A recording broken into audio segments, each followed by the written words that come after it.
Hey students, welcome to my channel. അപ്പോൾ നമുക്കൊരു പിക്ചറിൻ്റെ ഇടയിൽ ഇതുപോലെ അടിപൊളിയായിട്ട് എങ്ങനെ സോഴ്സ് കൊടുക്കണേ നോക്കാം. അപ്പോൾ വായോ.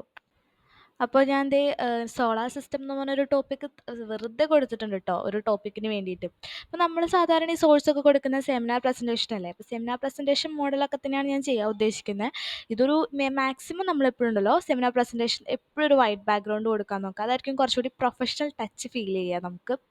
ഓക്കെ, നമുക്ക് ഇനി അടുത്തതായിട്ട് ന്യൂ സ്ലൈഡ് കൊടുക്കാം.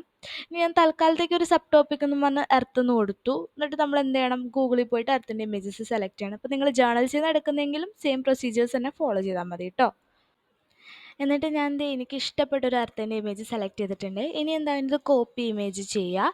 എന്നിട്ട് നേരെ നമ്മുടെ പ്രസൻറ്റേഷനിലേക്ക് വരാം, പവർ പോയിന്റിലേക്ക് വരാം. അവിടെ വന്നിട്ട് നമ്മൾ പേസ്റ്റ് ചെയ്യുക.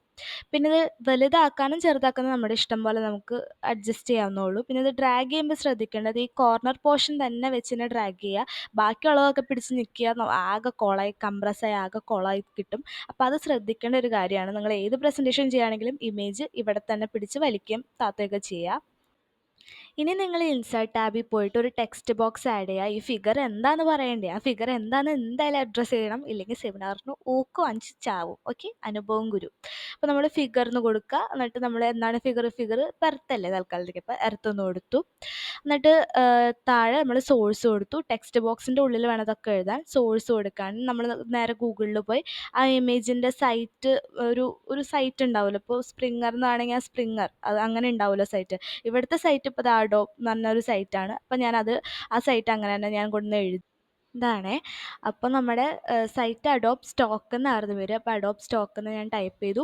ഇനി നേരെ നമ്മൾ വീണ്ടും ഗൂഗിളിലേക്ക് പോവുക. എന്നിട്ട് നമ്മുടെ ആ ഇമേജിൻ്റെ താഴെ ഒരു ലിങ്ക് കിടക്കുന്നുണ്ടാവുമല്ലോ, അല്ലെങ്കിൽ വിസിറ്റ് ഞെക്കിയാലും മതി. ഞെക്കുക, ക്ലിക്ക് ചെയ്തതിന് ശേഷം മുകളിൽ ഒരു ലിങ്ക്, വെബ്സൈറ്റിൻ്റെ ലിങ്ക് ഉണ്ടാവും. ആ ലിങ്ക് കോപ്പി ചെയ്യുക. എന്നിട്ട് നമ്മൾ വീണ്ടും എന്ത് ചെയ്യണം, നമ്മുടെ പവർ പോയിന്റിലേക്ക് തിരിച്ചു വരാം.